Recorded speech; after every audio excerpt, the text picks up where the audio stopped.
So Michael Myers is a very stealthy killer, and his power is called Evil Within. And Evil Within has 3 tiers. So when you're in Evil Within 1, which is basically how you start the game, every time you're playing as Myers and you start the game, you're going to start automatically as Evil Within 1. So you're going to be undetectable, meaning you're not really going to have a terror radius, and you're not going to have your red stain. And you are going to be a bit slow, and when you try to hit people with your basic attack, you're not really going to have a big lunge at all. So then we have Evil Within 2. Evil Within 2 means you do have a decreased terror radius, and you move a little bit faster, and you have an increase in your lunge. So when I play Myers personally, I always make it my goal to get to Evil Within as soon as I can, because I can't stand how slow he moves and also the lunge. So I always try to get to Evil Within 2 as fast as I can. And we also have Evil Within 3. So when you're within Evil Within 3, all of the survivors are exposed, meaning the exposed status effect means that when you can down a survivor in one hit, basically. So one hit and they're down. And Evil Within 3 will last you for 60 seconds. So you have 1 minute, and you can get to Evil Within as many times as you need. So yeah, you can do it again, but it'll take you back to Evil Within 2, but it will be regressed. Evil Within 2 will be regressed. So you may be wondering, how do I go from tier to tier? So in order for you to level up within tiers, you have to stalk. And that's basically your special ability. You stalk, right? And that's how you build up your progress to go through the Evil Within tiers. But you can only stalk survivors for so much, and you can tell when you can't stalk them anymore, because they're going to turn red and you're going to see in the gameplay. So now let's move on to his perks. Let me pull them up. Alright, so I'm going to talk about his perks now.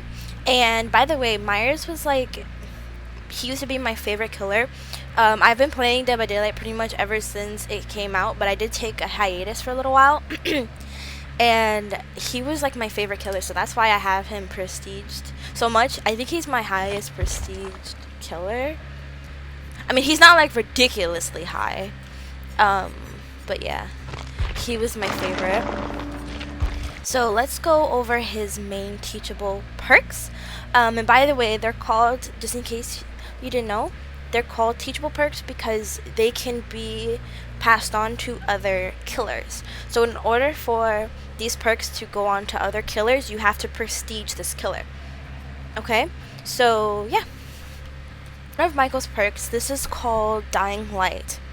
You become obsessed with one survivor, and your obsession gains a 33% action speed bonus when they are unhooking and healing other survivors. Each time you hook a survivor other than the obsession, if the obsession is alive, you gain a token.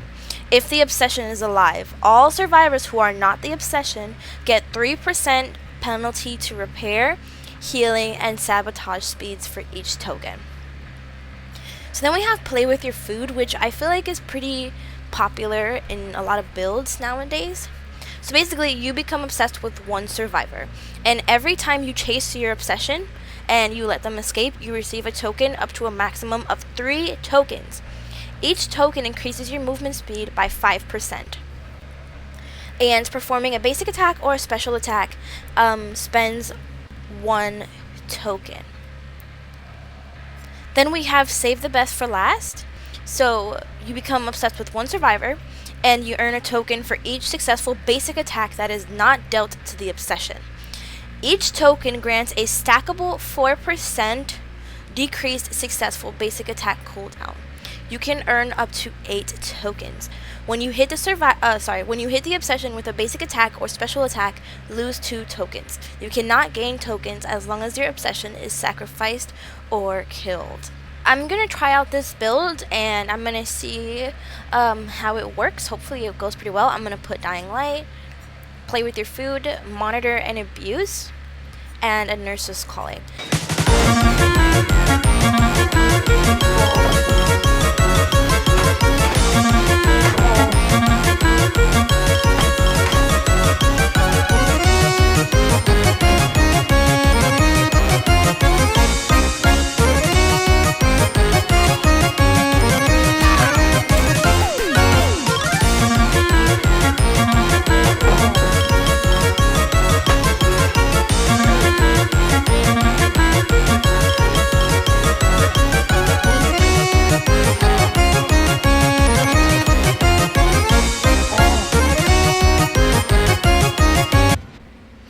Alright, so now let's talk a bit about Michael's power. Black smoke on both sides of the screen means that we're undetectable.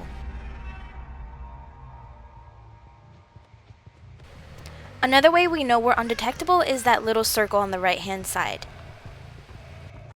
This tells us that we're in Evil Within 1. And if a survivor is highlighted, that means we're stalking them. Notice how that meter fills up when we're stalking them.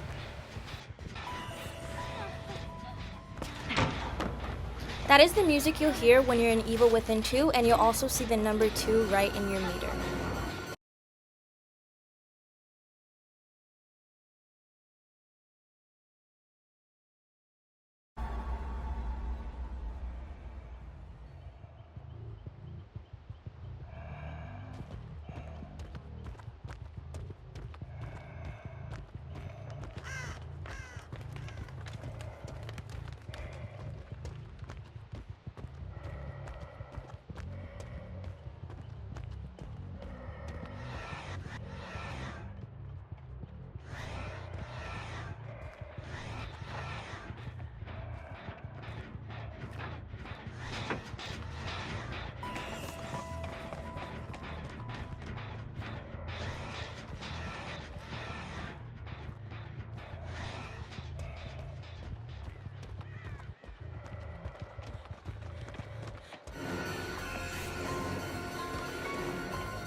Ugh.